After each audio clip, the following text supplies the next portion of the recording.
All right, well, I think we will get started. Welcome, everybody. This is the Moving Forward Nursing Home Quality Coalition. This is one of our monthly coalition conversations. I'm Alice Bonner. I chair the Moving Forward Coalition, along with our director, Isaac Longobardi, who is in San Francisco at the Consumer Voice Conference, as some of you may also be. So please feel free to chat in your name, where you're from, your organization. Some of you are familiar and old friends and colleagues, and some of you may not have been on any of these calls before. So we're very glad that you're here. I'm going to just briefly introduce our speakers for today, and the topic is something that's very important, I hope, for all of us, which is how do we evaluate the work that we've been doing or the work that we're going to be doing? How do we structure and think together about really good objective evaluation strategies? And we're so fortunate to have a great team today who's going to talk about evaluating the Moving Forward Coalition, the first couple of years of our work. But before we do that, I did mention that we have our senior program officer and another colleague from the John A. Hartford Foundation on the call. And Jane, I didn't know if you wanted to say anything as we get started here, anything from the John A. Hartford Foundation's perspective. Well, thank you so much, Alice. And if Isaac would let me get off mute, which I understand him keeping me on mute, but no, we can hear you. We can hear you. No, I know, but I was just trying to get off earlier. Anyway, Alice, just so glad to be here. And I mentioned Nancy Wexler as another colleague, and she's sitting in for Cheryl Phillips, Dr. Phillips, who's on vacation, and she's just starting it. So we're excited, and we'll fill her in. But we're excited to be here. We're excited to have presented the work from the grant to our board at our last board meeting, and it was well received and accepted. And everyone is planning and hoping and pushing for impact to the nursing homes, the nursing home residents and staff. So we thank you for your work.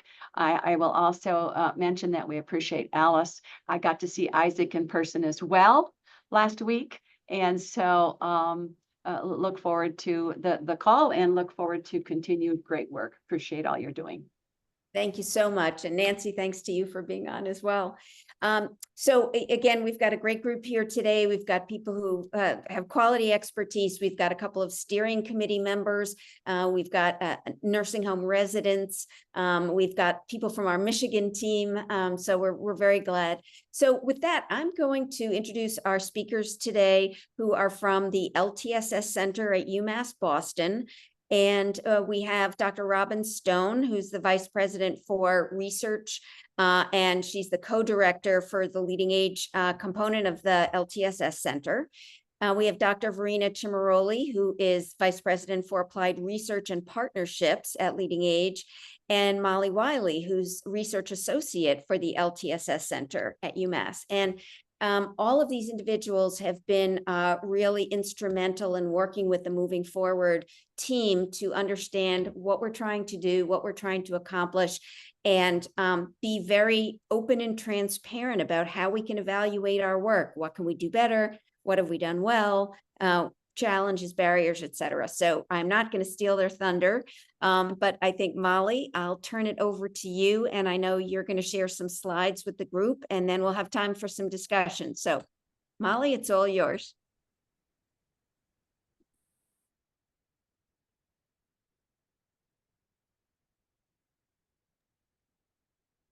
Molly, you'll need to unmute. I hope everyone can see these slides. I will actually have Robin give just a few words to introduce the project and our evaluation efforts, and then Verena and I will go into the details of the findings with all of you. Or Molly, do you want to advance to the first slide, just so we have that in front of people? The next slide. Yeah. Actually, I'm going to talk about the. You'll go through that whole overview. Okay. Yeah. So I'm actually, let me back up a step and say hello to everybody. You know, this when we were asked to evaluate this coalition work, it always, it's a difficult thing to do, having been involved in running a number of coalition activities and also working with evaluators who are taking a look at coalition activities, because there is often a lot of work that goes on in coalitions, and there isn't just one outcome. And so we sort of struggled in the beginning with how we were going to think about evaluating the first year or two of this coalition, because at that point, it was just sort of a twinkle in everybody's eye, other than it was very clear that we were going to take the findings from the National Academy of Medicine around nursing home reform and recommendations that were made, and the coalition was charged with making those things real. So that, as a number of people have said, this actual document will not be on the shelf, but will actually be living and will be put into action. And so with that, we worked with the whole team at Moving Forward to figure out that we probably in the early stages of this coalition would need to do mostly a process evaluation. And so what you're going to hear today is really our focus is on how the coalition was actually designed, how it was implemented, and the perspectives of a number of different stakeholders in terms of how they felt the process went, what were the challenges and barriers, as well as the successes. And the focus, I think, is important for a number of different folks out in both the audience as well as funders. And that is, if we continue to support coalition work, I think we all really need to understand what actually happens within the coalition activity. And that is really where we focused at the different levels of coalition effort, as well as the deliverables that were put together through the coalition process. And while we, at this point, we're not focused on impact because it was just in the early stages of the coalition work, I think the process work itself is enlightening in terms of really thinking about, as you put a coalition together that is supposed to be taking recommendations from a fairly erudite report and put it into action in the community across the country, how do you actually get that going? What are the steps that are taken to actually put a successful coalition together? And what are the building blocks to actually then take it to the next step, which is the actions that have to come out of the coalition, and then ultimately the impact. So for those of you who are looking for impact, you're going to have to wait another year or two as the team considers to look at the effects of the early work that was done. But if you're interested in understanding a little bit more about the ins and outs of actually how this coalition evolved and what were the challenges and the successes, as well as the products that were developed, I think you'll learn a lot from the next presentations that you're going to hear from. And with that, I am going to turn it over to Verena to give you an overview of our evaluation process. Great, Robin, thank you. So as Robin mentioned, we designed and implemented a process evaluation with the aim of capturing the experiences of the coalition members. And specifically, we were interested in assessing their level of involvement in the committee work. We wanted to learn about their satisfaction with the coalition as a whole and with their work on the individual committees. We also wanted to learn about challenges that they faced in their work and positive experiences that were associated with the specific committee work. We wanted to see what they thought was the feasibility of the action plans that were developed by the committees to be implemented. And generally, we wanted to capture their overall experiences with the coalition, including challenges, successes, and recommendations for improving future work. Next slide, please. So we used two data collection methods. We implemented an online survey, and we conducted interviews, one-on-one interviews via Zoom. And the online survey was distributed to 193 individuals, and that took place in December of 2023. And the survey participants or the potential participants we sent the online survey to, they were identified by the Moving Forward Coalition staff as having been involved to some degree in the committee work.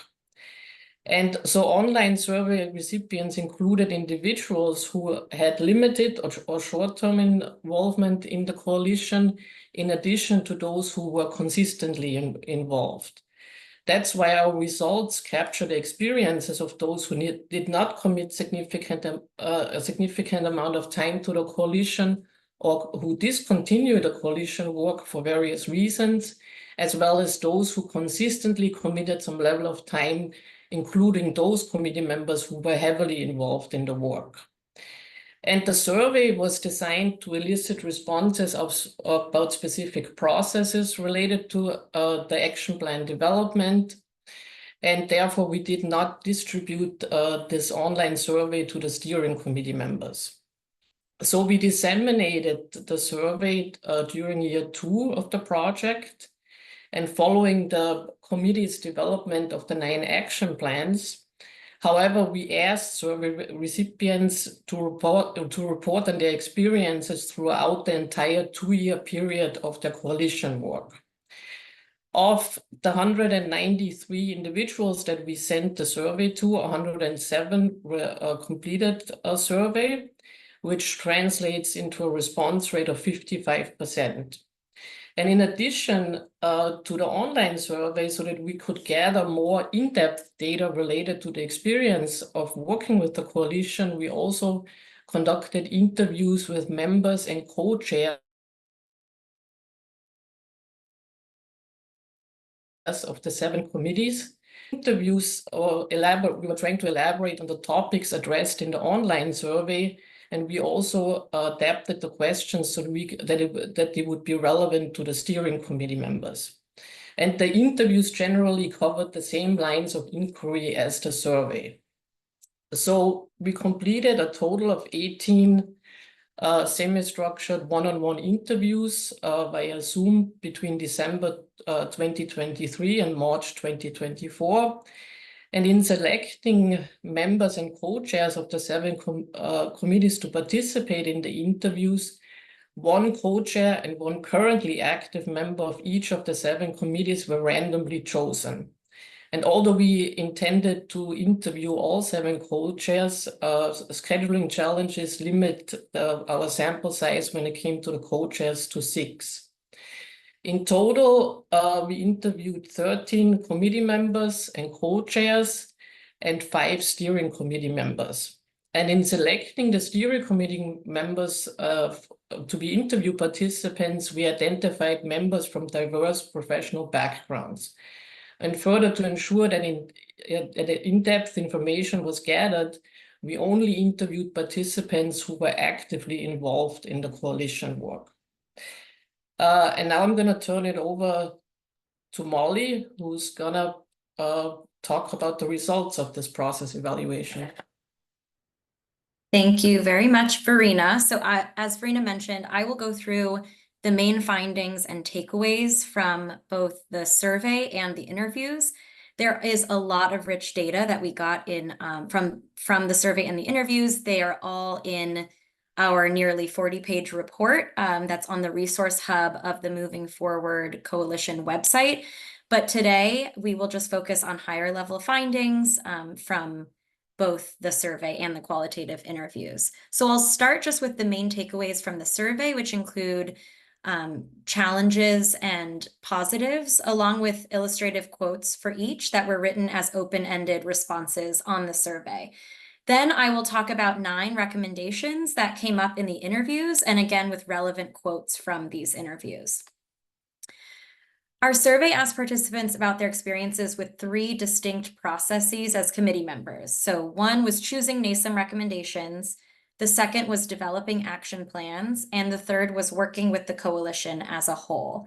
And before I get into the details of these responses, I do want to just say survey respondents were generally satisfied with the coalition work. The average satisfaction rating was just over 4 on a scale from 1 to 5, where 5 is very satisfied. And action plans were assessed as moderately feasible. So 3.5 on the scale where 1 is not feasible at all, 5 is very feasible. So just to give you a sense of the overall ratings of the experience. And many of you I know are very familiar with the nursing home report published in 2022. And just as a reminder, the report provided a series of recommendations that aim to make nursing home care more effective, efficient, and sustainable. And the recommendations centered around 7 broad goals. And these goals aligned with the 7 moving forward committees. So they included providing person-centered care, ensuring a fairly compensated workforce, increasing transparency and accountability around finances, improving the financing system, designing a more effective system of quality assurance, enhancing quality measurement and improvement, and adopting health information technology in nursing homes. So with that background, over a third of the sample reported that choosing NASEM recommendations to focus on was either difficult or very difficult. And this was mostly because respondents felt they were tackling large systemic issues that were not necessarily easy to address through this type of committee work or process. So a quote that illustrates this is, "Moving away from repeating approaches that had been done in the past. The goals in the NASEM report require addressing complexity and are not well suited to the traditional action plan approach. When we search for an easy or quick solution to a complex problem, we risk asking and answering the wrong questions." And when asked to describe positive experiences with choosing NASEM recommendations, the most commonly cited were the thoughtful discussions and collaborative nature of the process. The biggest challenge in developing action plans across respondents was balancing the opinions, perspectives, and knowledge levels of coalition members. So we found that a major positive of the coalition work was the diversity of committee members. There were residents, nonprofit and for-profit providers, union representatives, academics, and more. But this also created certain challenges when trying to build consensus around what was feasible and important in action planning. Another quote, "Committee members were enthusiastic about making a bold statement with this action plan, but their enthusiasm was not necessarily matched by sufficient understanding of the policy and financing landscape, the steps needed to move this action forward, and the feasibility of doing so. This mismatch hindered the development and execution of the action plan." And when asked to discuss the positives of developing action plans, respondents most often mentioned collaboration and insightful discussions, which echoed a lot of what we heard about choosing NASEM recommendations. There were many positive responses around the consensus building approach that the coalition used in developing concrete actions. And what I heard over and over was that people were really excited to be at a table with experts in the field. They were inspired by the discussions, and they thought that the collaborations were generative and educational. We asked participants to discuss overall challenges experienced while working in the coalition. The most commonly cited challenge was balancing competing responsibilities and motivations of coalition members. And related to this, we heard from participants that it would be important to potentially provide funds to pay coalition members who had to volunteer their time on top of existing employment demands and other activities. Several respondents noted that the coalition committees were academic in nature and required a lot of time and effort to produce the detailed recommendations and action plans. And a quote to illustrate this was, "Doing all that work as a volunteer has, I admit, been a struggle for me at times. It is a lot to ask for no compensation, even though the work is important, engaging, and professionally meaningful. It is also challenging to work on enormously complex and long-standing issues and expect that to be fixed in short order. It may be helpful to have work progressing simultaneously on a slower, longer-term track, truly laying a foundation for incremental, durable reform in the decades to come." Among the overall success of the coalition, respondents identified the opportunity to have a tangible, meaningful impact on nursing home reform. And there was actually a quote from a nursing home resident who was involved in the committee work. "I am a nursing home resident. I have been made to feel most welcome and respected by the coalition. My input is valued and appreciated. Apart from being a member of the Workforce Committee, I am also part of the resident focus group. Here, a group of residents has discussed the 9 different action plans and additional queries that came from the different committees. This has been turned into a resident recommendation guide published on the Moving Forward website. So there was absolutely a lot of satisfaction with, you know, as we say, taking it off the shelf and putting it into action. And we definitely heard that feedback from survey respondents. Moving on to the interviews, I do want to say that satisfaction from these interviews included collaboration, the potential to make meaningful change, diversity among committee members, and opportunities for learning and personal growth. Additionally, leadership from program staff, Alice, Isaac, and Sumire, who no longer is with the organization, but their ability to organize large group efforts, tap into their professional networks, and communicate effectively were huge positives expressed by interview participants. Challenges included accomplishing work in a limited time frame, attrition and withdrawal of committee members, barriers related to policy and bureaucracy, and differing views, visions, and priorities.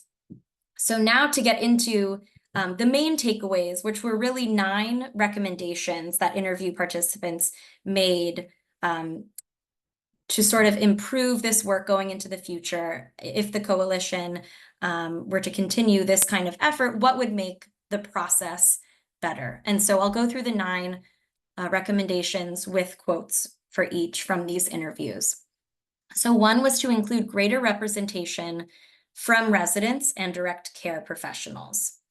So one interview participant said, I do think there could have been more clinical workers. There were bigger wig clinical people like reimbursement directors, directors of nursing, managers, things of that nature, not so much of the get your hands wet or get your hands dirty, such as the CNAs, LPNs, RNs, frontline workers.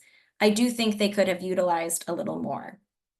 And this idea of representation was brought up a lot in interviews. Some felt that providers were underrepresented. One participant said, I think that there's so many people looking at the work from outside of the 4 walls. Unless you've worked inside the buildings, you really don't know exactly how that works. And along this same sentiment, another participant said, the CNA is not going to have much of a voice.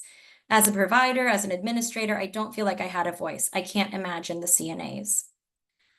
Others, however, advocated for increased representation of consumers and advocates and warned of some of the tensions perceived between advocate and provider groups. So another quote, the coalition should not be provider heavy. The residents should have a similar scope in terms of the work of the committee so that it does become more balanced. And this push and pull of committee representation was a central theme that we found in interviews, and it is interesting to think about how we balance the much needed diversity of committees with cohesion and efficient decision-making going forward. The second recommendation is to continue to consider equity explicitly when doing action planning. So some participants did mention that equity was discussed from the onset, and many mentioned that equity is sort of already baked into this work because of the content, but others thought that equity should be more directly addressed. I would say that we need to be explicit about equity and transparency.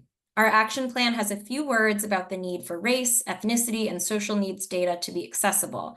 But at the end of the day, every one of the NASEM recommendations is trying to address systemic problems that are rooted in deep racial and economic inequalities in our healthcare delivery system.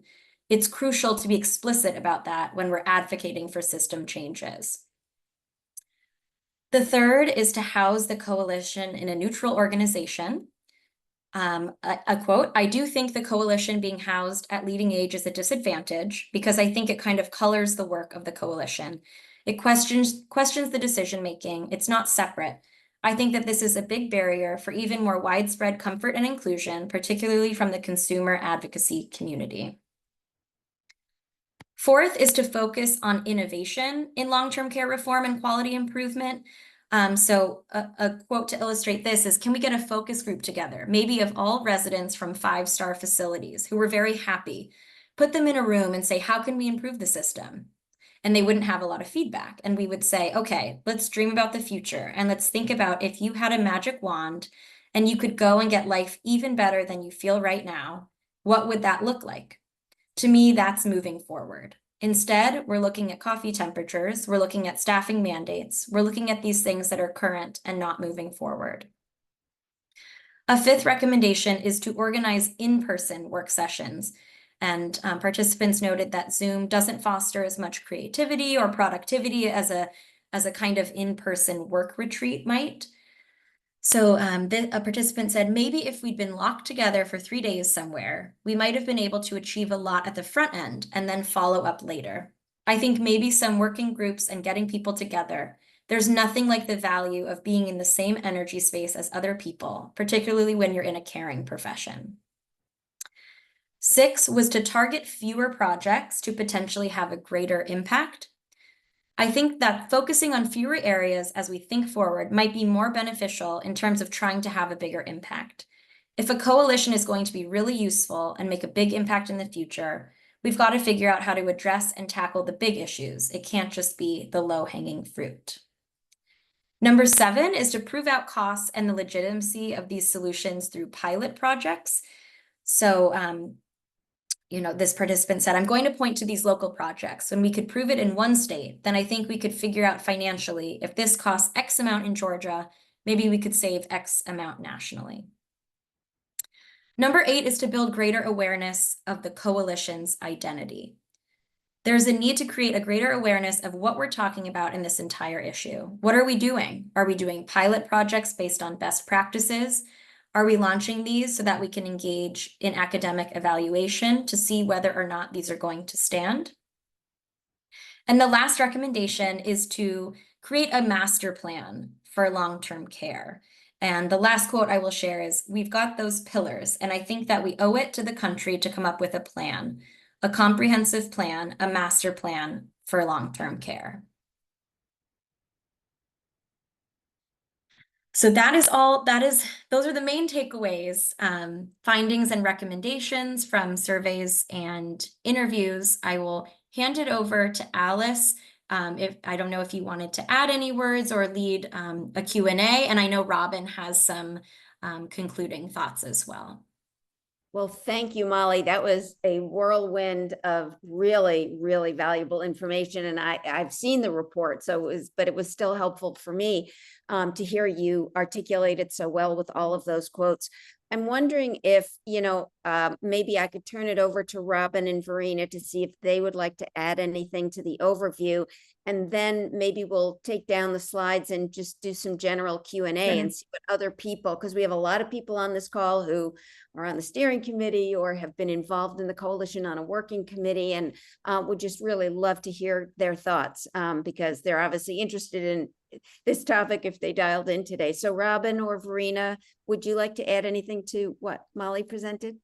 I mean, I have a couple of things to say. As I said previously, having been involved both in doing coalition work, actually being involved in large funded coalitions where my team was actually running the coalitions, and then also evaluating coalitions. I think it is really difficult to figure out what is the success of a coalition, and particularly from a funding perspective, what is the return on investment of putting dollars into this kind of work and then reaping benefits from it. And so as an evaluator, and I think that's why for us, the process itself, at least to understand a little bit more what the challenges were, as well as what were the opportunities for this. This was a very complicated coalition with a lot of different pieces. Molly mentioned the action plans that were sort of implicit here, but they weren't implicit. They were clearly the first stages of this coalition was even getting to action plans that were tied and aligned with the Academy recommendations for what should go forward. So think about all the work that the coalition had to do just in getting to those action plans, let alone thinking about how you're going to implement them. So while I always want to, I listened to each one of the quotes, and we also did the survey, and a 55% response rate is actually quite good given usual response rates. I think this coalition did an incredible amount of work in moving in those first 2 years. And, you know, the real challenge is going to be, how do we actually evaluate the impact? And, you know, that is something that we're going to move forward around. And I'd love to hear some conversation around that, particularly since we've got people who were part of the coalition as well as others who were not. So, but I think the challenges of evaluating a coalition are very, very difficult. And in some ways, kudos to Hartford for actually investing in that, because often we don't get an evaluation at all of the coalition process. Great, thank you, Robin. And if Verena wants to comment, I would just remind everybody, if you'd like to comment or ask a question, please use your raise hand icon and we'll unmute you, and then you'll be able to speak or unmute yourself too. Verena, any other thoughts to add to what Molly and Robin said?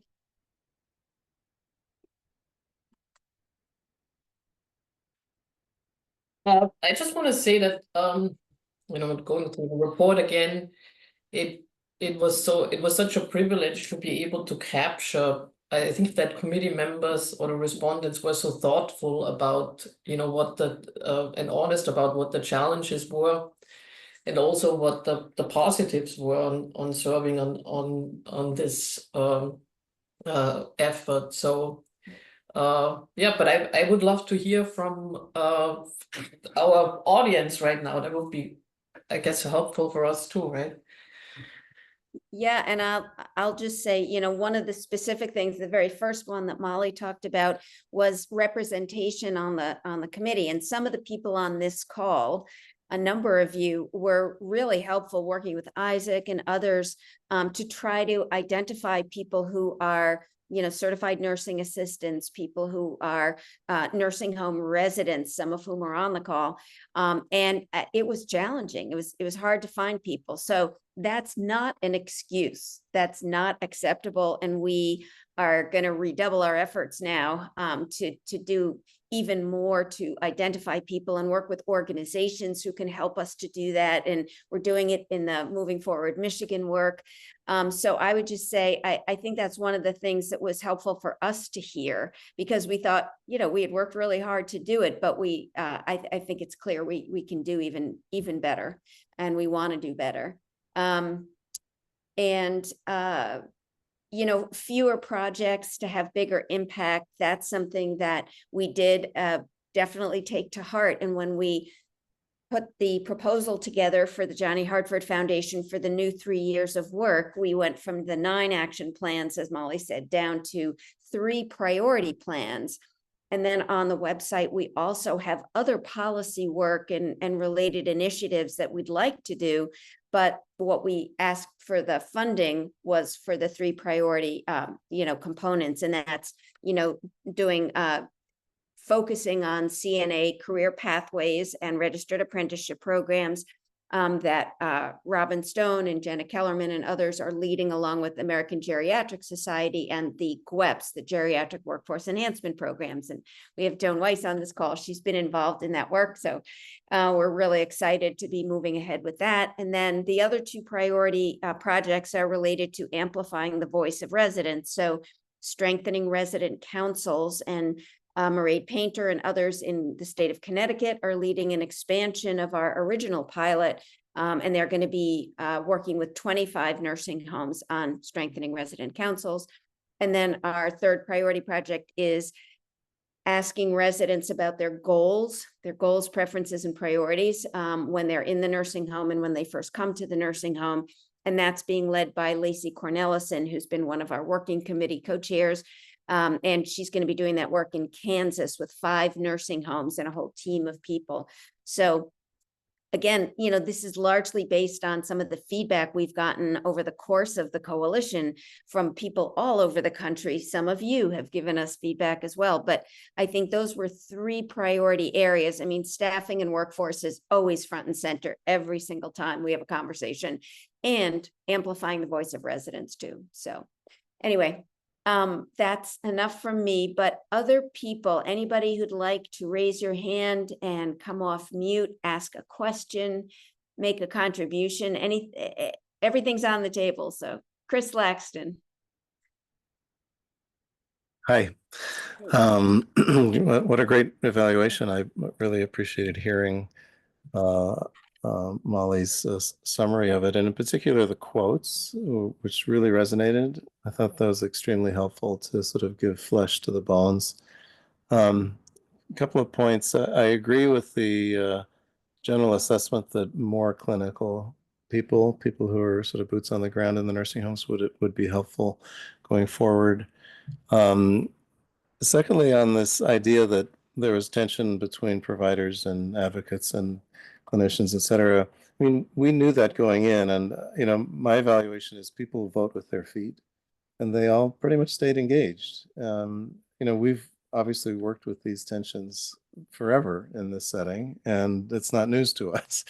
But people know that there's a higher goal here, which is to improve the experience of care for the residents and for the staff. And so, that's what we're about. I think the evaluation, while it reflects that the tensions existed, it certainly wasn't to me an obstacle. It was, in fact, just part of the ongoing kind of conversation that we've always had.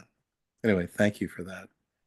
Yeah, well, thank you for those comments. And for those of you who've been involved with the coalition, you know that Chris has been a steadying voice many times, because, we intentionally brought together groups that don't always get along, don't always talk with one another, don't always see eye to eye. And we did that because there's other groups that are, that are kind of siloed and talking a lot and making policy recommendations, all of which is really good. But we wanted to really try to get a conversation going, which I think we did, among groups that aren't necessarily always sort of seen together or seen talking together. So there's still much more to do with that, and we know that. But again, Jane chatted in that these are higher goals, indeed. So we're going to continue along with that. I know one of the other, I don't see any other hands raised right now, but please continue to chime in. I will say a question we have for all of you, for this group, is, what does all of this make you think about coalition building? Because, Chris and I just made a few comments, but, this evaluation and what we've learned and the feedback, would you do anything differently if you were starting a group like this? Or would you advise Isaac and myself and our steering committee to do things differently in the next 3 years as we go ahead, as we go forward? What do you think?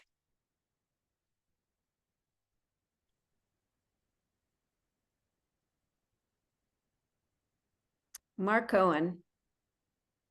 Thanks. So, okay, good. It's not muted. That was a great presentation. I'm not unbiased, I have to admit, but that was a great presentation, and I enjoyed the interview because I thought that the questions that were asked were very honest and they weren't leading to a particular answer. I think it gave us all a chance who participated to really put forward our own views. So as to your question, Alice, I actually think that part of the challenge is you weren't actually, I think you were building almost 9 coalitions because we broke up into these subject matter areas that, groups were focusing on. And within each one of those subject matter areas, you had providers and clinicians and, researchers and so on. So I was listening to Molly and some of the, challenges and what people said.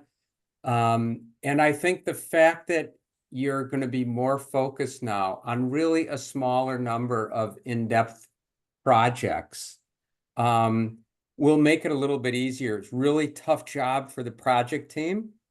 I know for sure, just how hard Isaac and Samari and you have worked. I think being able to hone in on those projects, a smaller number of projects, is going to help. It's a really big undertaking at the outset. We didn't exactly know how things were going to be divided up. We had to go through and define the role of the coalition as a whole. You know, what things should we say, shouldn't we say, what should we represent? So I don't think we could have gotten these recommendations had we not gone through that process.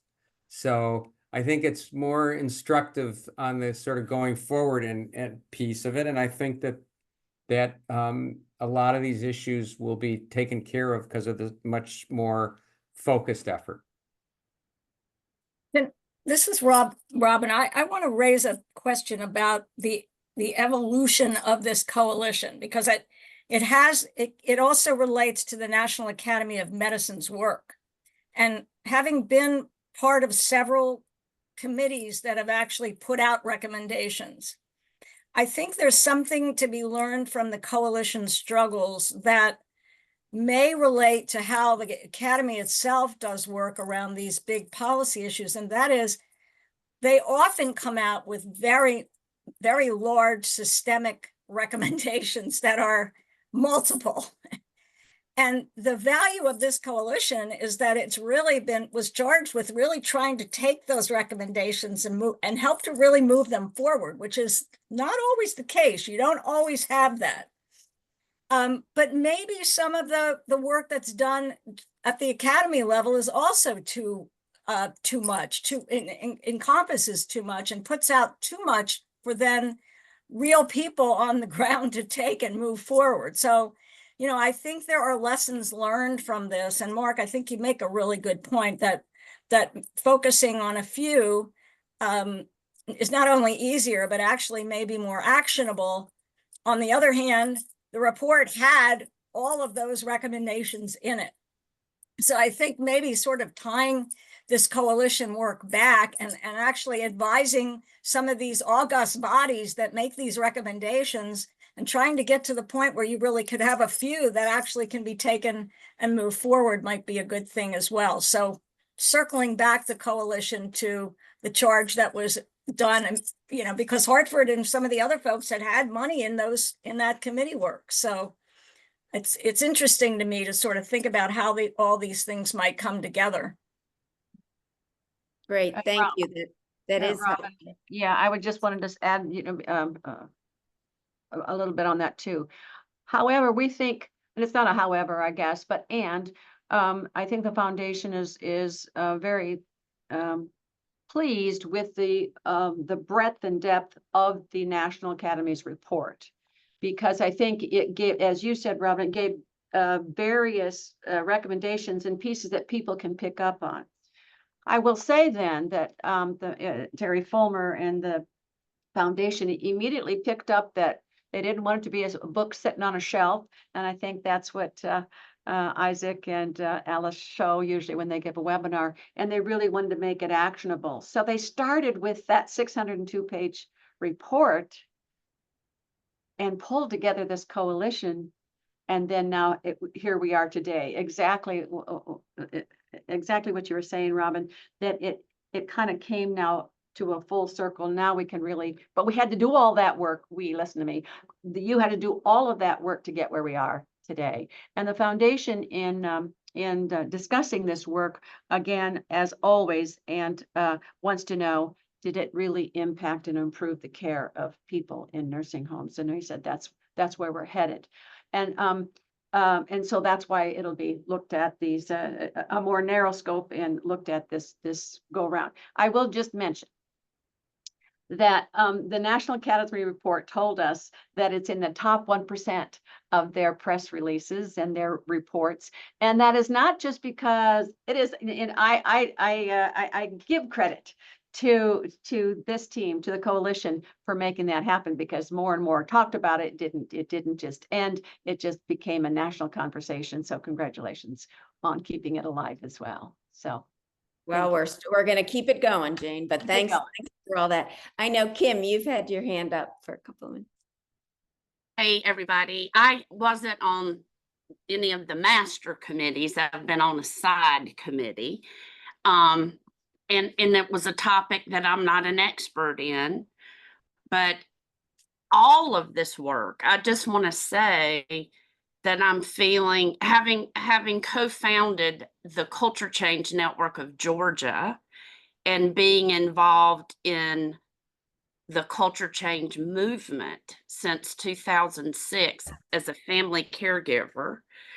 I'm really feeling like this is so important, because I feel like the culture change movement as it was before COVID isn't that anymore. And we've got to keep the culture change movement going. And I'm really concerned about that. I feel like this work can really help instigate and be a catalyst for culture change coalitions. We used to have 41 state coalitions. Kathy, you're on here, I think. And now we're down to like 15. And so much of it is because of COVID, right? But we have to have coalitions at the state level to be able to translate what's going on nationally and try and get it out there. We're like the PR and marketing arm, right? Of what's going on nationally. And I feel like we've got to really strengthen the coalitions. We've got to get back to that. And then we also translate what we're hearing at state level back up to the national level. And we're the only ones that are out there who are literally teaching and advancing quality of life and person-centered care that's in the regs, when CMS isn't even doing that. We're the ones that are out there talking about quality of life, person-centered care. And I think there's been so much turnover at CMS that they don't even know what they don't know, because they don't have the history of it. Kath, I'm turning it over to you. Yeah, Kathy Lieblich, I think that's for you. Do you want to comment? Yes, I just had to unmute. Yeah, Kim, I mean, it's been very disappointing, the fewer coalitions that there are now. And part of that is lack of resources, because many of them are just all volunteer. We were very encouraged when the 8th scope of work came out years ago, 2005, and the QIOs were concentrating on that. And that's how a lot of the coalitions got started. But then the subsequent scopes of work didn't include that. We felt that if it had, that the culture change movement would have been much further along than it is. I mean, we have gotten further along, but it is painstakingly slow. And so, which was why I was thrilled about the NASEM report and the Moving Forward Coalition's work. But just thinking about how we can all work together to increase the number of state culture change coalitions and to increase their sustainability as well, to help move the movement forward is important. I think that's really valuable. And again, you know, a number of us on this call have been doing this work for a really long time. A long time. Y'all have been at it a long time. And we remember what you're talking about when the culture change coalitions in our state, you know, were new and exciting and all of that. And so, you know, part of what the Moving Forward Coalition is about is bringing together all the different organizations that are still doing those things. So you guys are two great examples of that. There's other people on this call as well. We've got QIO. We've got Linda from Alliance, you know, QIN, QIOs, you know, also can be part of that.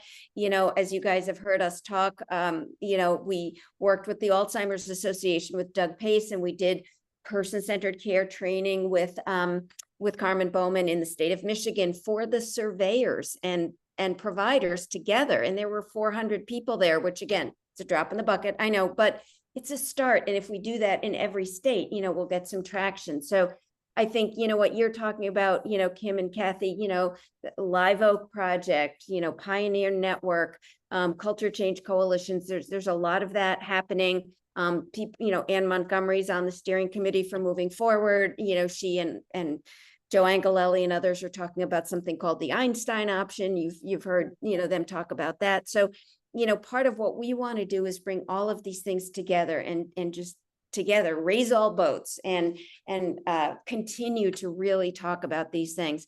So again, the overview of the Michigan project, Isaac just posted in the chat. There's a nice little infographic and a description of that. And, you know, again, Kathy and Kim are illustrating that this is not about, you know, me and Isaac running around doing all this stuff. We're happy to do it, but it's about all of you contributing and making a difference on working committees, on the steering committee, in your hometown, when you're, you know, at the grocery store and you're talking about it or whatever. It's just important because, you know, again, as any of us could say, you know, nursing homes are just so often still invisible, and CNAs are so often, they feel invisible. And so what can we do to really amplify the role of nursing homes in communities? And that's what all of you are talking about. So I'm going to turn it back to Isaac and to Molly, Robin, and Verena. Molly, Robin, and Verena, your final thoughts for the group here today as we wrap up. Any additional insights or anything you want to add to the great comments people have been making? I thought it was interesting, Kathy and Kim, that you were at the end of this. I mean, I'm thinking about, you know, or have the coalitions, yes, they've somewhat dissipated, but they've not gone away. I mean, you know, this work started many years ago. And the sustainability of that, and maybe that's another thing. I mean, you make me think about some of the questions that can be asked ultimately in terms of what is the role of one coalition in terms of also supporting existing movements and the sustainability of those, because in some ways this is a journey that is never ending.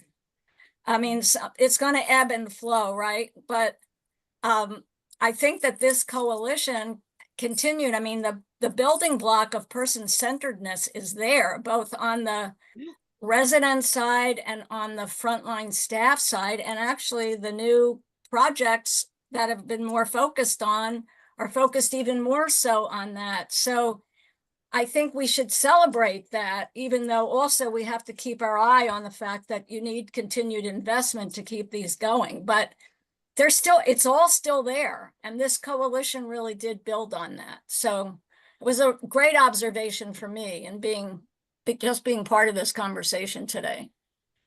Awesome. Thank you, Robin. Verena, Molly, anything else to add from you guys? I will just add, it was such a privilege to conduct the interviews and hear from committee members. As we know, this is volunteer work for most everyone, and labor of love is like the thing that comes to mind, and I think was even said in these interviews. And so just seeing the continued passion, even with the work responsibilities and certain challenges with getting momentum around some of the action plans, it's been really amazing to be able to talk firsthand to you all, to people on the committees. So thank you. Thank you. Verena? And yeah, and thanks for joining us for this presentation today, presentation/conversation. It was very insightful. So Great. Thank you all. Thank you. I think we'll turn it over. Well, Jane, do you have any final words for the group before we turn it over to Isaac to close us out? No final words, but this has been a great call. Thank you very much for the research team and for Alice and Isaac for organizing it. Thank you so much. Wonderful. Thanks. Well, Isaac, you get the last word. This has been wonderful. Thank you, Molly, Verena, and Robin so much for doing the evaluation and inspiring so much of our current work now and for leading this conversation. I'll say, just remind folks that the full report is on our resource hub under other coalition materials. And our next conversation is October 3rd, 3 to 4 p.m. Eastern, with Stephanie Allred at the Texas Department of Health and Human Services talking about nursing home policy and clarity. So we hope to see you folks there. And thanks for being with us. So that's what I got. Thanks, everyone. Fabulous. All right. Thank you, everybody. Have a great rest of your week. Thank you. Appreciate you.